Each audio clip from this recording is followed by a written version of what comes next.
Well, Thursdays is not Thursdays if we do not talk much as tech. This morning, as I mentioned earlier, we want to take a look at the aspect. Is it possible to insure your tech gadgets? I mean, if you're going to buy a phone worth 100,000, perhaps you should insure it. Will it be a common trend here in Kenya and on the African continent? Allow me to introduce my panel this morning. I seated on my closer to me, Kimani Patrick. He is the CEO of Inverse. I hope I pronounced that right? Yes, you have. All right. And on my far left, Magenta Washington, the CEO of MagTech. But for the sake of our audience, let's begin with you, Kimani. Tell us what you do or what Inverse does. Basically, Inverse is a digital media firm, and what we deal with is content marketing for blue chip companies here in Africa. Yes. All right, Washington. MagTech, what does it do? MagTech is a digital security company that deals with home automation, access control, and surveillance. And we recently opened 2 other subsidiaries in IT consultancy and insurance. All right, so tell Washington, tell Kenyans why perhaps it's important to, because this is, should I say it's a new ideology with Kenyans. I take insurance for my medical cover, I take insurance for investments within my assets, but now I should take insurance for also tech gadgets. Why? Absolutely. One of the things, if you realize, maybe if you're going back home, and someone calls you, either in your car or in a matatu, there's a scenario, and someone snatches your phone. Is there a way you can recover that phone, or is there a way you can be compensated, or are your things secure? Are they insured, typically? So I think most of the things that we normally go through, we do have oops moments when maybe you're washing utensils and you're listening to your favorite music, and your phone slips into the water, and things of that sort. Do you have a backup plan for such stuff? The other question is, we take assets, or rather we take insurance on things of high quality assets and things of importance like medical care. Someone would say, now I should take insurance on my phone if it fell, if I threw it in water. By mistake, I have an oops moment, as you've called it. But vis-a-vis, if I bought a gadget for 5,000, do I have to really insure it? One of the things that you'll realize that Kenya is highly moving in terms of tech, and most of the things that we do typically revolve around mobile. We have mobile money, we do have emailing systems. Sometimes I actually do my programming on my phone and things of that sort. And I know many people do their stuffs through their mobile phones. If you do you have security for that? Irrespective of how much your phone is worth, are you insured for that? Can you recover all that? So it's not how much my phone is, it's what do I use that phone for? Yes, absolutely. Kimani, do you agree? And could you also add on top of that perhaps why Kenyans perhaps should start thinking of why we need to insure our tech gadgets as well? Absolutely. And I actually love the concept that my friend here is doing, because when you look at like what he said, it is not what you have, it is actually what you use, what you do with what you have that actually matters. You look at the inconvenience that that loss of your phone or the laptop or any other technological gadget, that if in case you lose it, what other things will you be able to lose? Like for example, he says you have the connections that you make through phone calls and email. You have, maybe you're a freelancer or you're using your laptop or your phone or at your workplace. That will inconvenience your clients and also the productivity that you could have enjoyed when you had the gadget. So it is actually right to insure, because when you insure your gadget, that means when it gets lost, you'll get a replacement, and the inconvenience will be maybe for a day or two, like long term, because we Kenyans, we are not in the habit of saving, and even if we have a rainy fund, it is not that immediate to recover a phone or a laptop in a day or two. Washington, how foreign is this concept? I'm sure it's new to Kenya. We also don't have many companies that insure tech gadgets as compared to probably other insurance companies, be it under the medical scheme or that deal with asset and finance. But has this new idea worked in other countries? Yes, absolutely. How viable is it, especially here in Kenya? One of the things that I've noticed, European countries do practice exactly what we're offering in Kenya. And they've actually been successful in all this. In fact, they even added other services that we as well bring into Kenya, where you'd lease your phone. So if at all you're insured and maybe you misplace your phone or accidentally it breaks and things of that sort, can you get an immediate phone to sustain you for the short period of time before your phone is either repaired or replaced? So this is not something that we are talking of something that will come. This is something that is already here, and it's something that we are running. So it's not something that we are trying to say in the foreseeable future we think no. It's something that is happening right now. Absolutely. And you think it's going to get momentum with Kenyan, especially Kenyan youth? One of the things that we've tried to do is to maybe look into the aspect of pricing. Because you know generally how insurance is expensive. Mm-hmm. You spoke about your medical cover, and you know how much it actually costs. And apparently sometimes, thank God, we don't really fall sick as much. And you see with all that, we tend to think of things that would actually make the idea viable, or rather make the project itself doable in Kenya. So we factored in the aspect of pricing. Okay. Yeah. So it is something that everyone can get. And what exactly does the sort of gadget also matter, or it's across all board? Be it your phone, be it your laptop, be it a smartwatch? It is so far what we brought in the market so far is basically insurance of your phone or laptop. So basically what we cover so far is screen breaking and software malfunction, as well as data. But I know in the foreseeable future, we might actually bring in your devices back at home, maybe your washing machine, maybe your TV and things of that sort. Yeah. But you mentioned something about data. Data in this day and age is like oil. Can someone insure data as well? The concept of it is not to insure the data itself, but to insure what can happen with your data. So typically we offer in, you see, sometimes you might, let me give a case scenario. Maybe you might be, as a company, might be hacked and your information might be dispensed.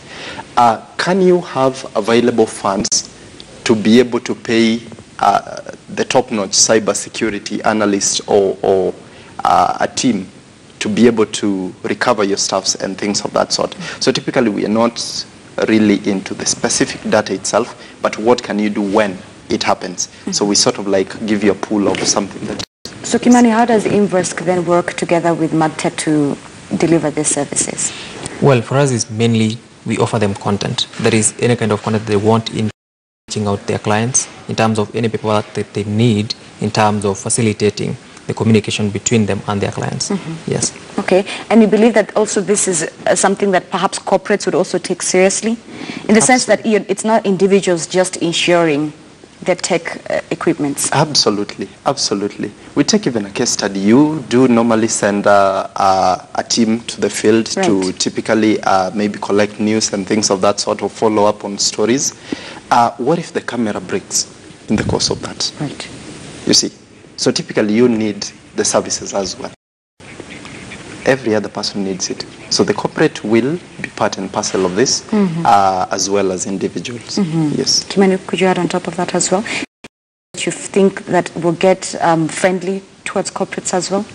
Well, mainly because we are living in an age in the 21st century where technological advancement is coming at a very high speed. You look at when you look at a company like this one, every person that is working in any department requires a laptop, requires whether it's a laptop or a smartphone or either a desktop.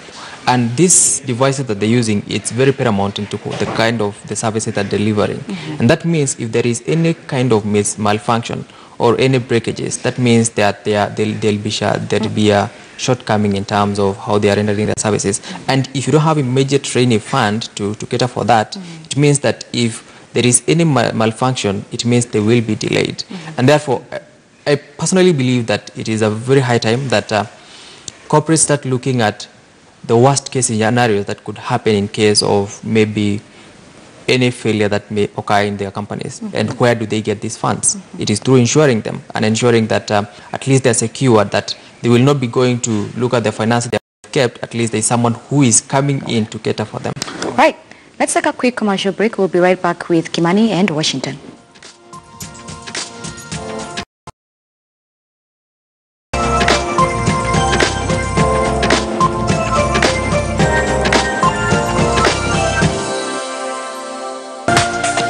This is KTN News.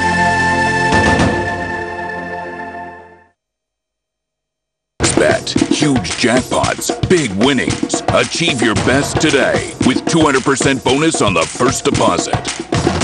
All bets on sports. What is fair? Huge winnings. What is fair? High odds. What is fair? Fast pay. What is fair? What is fair? Bookmaker Company.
The power of Dettol's One Capful for bathing. The power of Dettol's One Capful protects from up to 100 illness-causing germs. Dettol, Kenya's #1 antiseptic for fighting germs. Become a powerful Kenyan mom with Dettol. Be 100% sure. This is KTN News.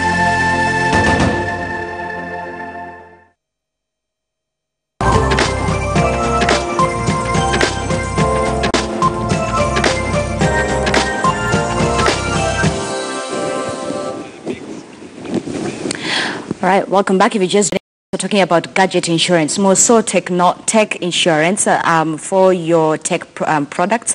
And of course, I have Kimani Patrick. He's the CEO of Invesc, and Mageto Washington, the CEO of MagTech. So maybe Kimani, you could help me understand and clarify this, the eligibility of the recovery within insuring tech gadgets. Walk me through that. I think Mageto would be the right position to answer that question. Yeah. Washington? One of the things that maybe we check in terms of for you to be eligible for insurance is, one, do you have the valid receipt for the phone, because we know there are several counterfeit phones and second and bought phones and things of that sort. And two, does your phone have a valid IMEI number? Of course, we have the market is flooded with counterfeit phones. We won't call them Chinese phones as they are, but typically these are the factors that we check. Are we in a position to, and besides that, are you above 18? And if at all you're not above, can your parents insure it under them and things of that sort? So typically those are the eligibility. And talking about fake gadgets, then how do you and your team then know what to protect these gadgets against? Because tomorrow I can come and I have a genuine need, theft happen, robbery, and how will you then identify a genuine scenario from that of a fake one? There are several ways to know. We borrow so much from insurance, and one of the things that normally happens when people file claims is that there is a team that investigates the scenario itself, what happened and things of that sort. Then they table the report, and now that's when the compensation can happen and things of that sort. Right. So that depends. So we have several cases where we can compensate and several cases where we can't. And in this day of fake phones and fake laptops? Before you even insure your devices on our platforms, there are several steps that you must undergo. One of the things that is mandatory, we must see a valid receipt. So you'll have to upload it. And the system can actually allow you, even if you're using your phone to insure, when you reach that point of uploading, it can actually activate on your camera. So you just take a screenshot of it and upload or to upload it. So those are among the things we check. Besides that, we do check the IMEI number. It's a normal number that you dial *#60#. IMEI number. Every other phone does have it. So in case your phone doesn't have it, we know by default, even you know, that phone is counterfeit. So the IMEI number is like an ID for every gadget? Yes, it's like a MAC address for your laptops and tablets. Right. So you can't forge it. It's something that you can't change. It doesn't change. This is such a unique sector, Yes. insuring gadgets. But do we even have policies as a country? I've gone through the Insurance Act. There's a company that actually tried it in Kenya. Then they kept quiet a bit, so I don't know what happened. But all in all, for us, we are not here to say they failed or something of that sort. We are taking over.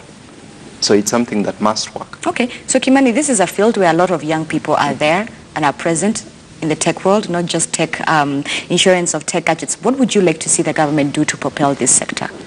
Well, number one is, you know, the literacy levels among our youth, and actually the enhancement or the promotion of things like the freelancing industry.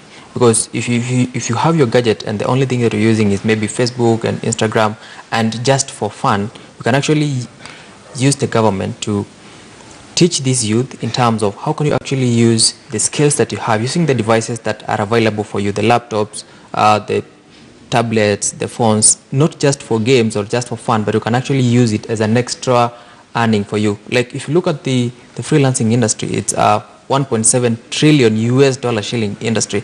And if our youth can actually, instead of complaining about a lack of jobs and everything, if they can be taught how they can use the available resources and the gadgets they have in terms of offering their talents through the skills that they have, through the gadgets that they have in terms of offering products and services to organizations out there, we can actually increase our revenues as a country, and you can also increase, we can reduce the rate of unemployment amongst our youth. And actually this will bring in the urge of the youth, because these gadgets will be valuable to them. They will find the need to insure these gadgets for them, and that's how the industry will grow. Okay, Washington, your thoughts? Among the things that maybe you've asked in terms of what can the government do in line with this, I've realized it's very hard to bring in such services as a startup because of the higher pricing that the government has put. So I think the government needs to relook into the issues of how they allow the aspects of startups coming into the market and things of that sort. So we need to come up with mechanisms to support the youth to actually be innovative and start and run the stuff that they'd want to run without really putting in higher pricing on every other thing that we do. If the government would actually reduce the how do we call it, VAT, or how do we call it? Is it taxation on startup companies? I think that would be the best start. All right, thank you so much, gentlemen. Kimani Patrick is the CEO of Inversk, and Majeto Washington, the CEO of MagTech, helping us understand this new phenomenon of insuring your tech gadgets and why it is a thing, and why you also need to start considering it as much as you insure your assets and your health insurance. Michael, let me loop you in. Have you ever thought of insuring your tech gadgets? Yes, I have thought about it, and you know, previous to what many thought it is, this is no longer a telephone. It is no longer a telephone. You diminish it when you call it a telephone. Right. This is a communication device. And as a result, I just don't make calls on it. I don't just have text. It's your office as well. It's my office, literally. So I think it makes sense to insure it because, like the good gentleman said, it's not just the gadget per se, but the information that it contains. And the inconvenience when it gets lost, it's stolen. And also looking at mine right now, I don't know if you can see it clearly, but look at the screen. It's all broken, Michael. This is how you take care of your gadgets. No, it's, well, just called a busy schedule. So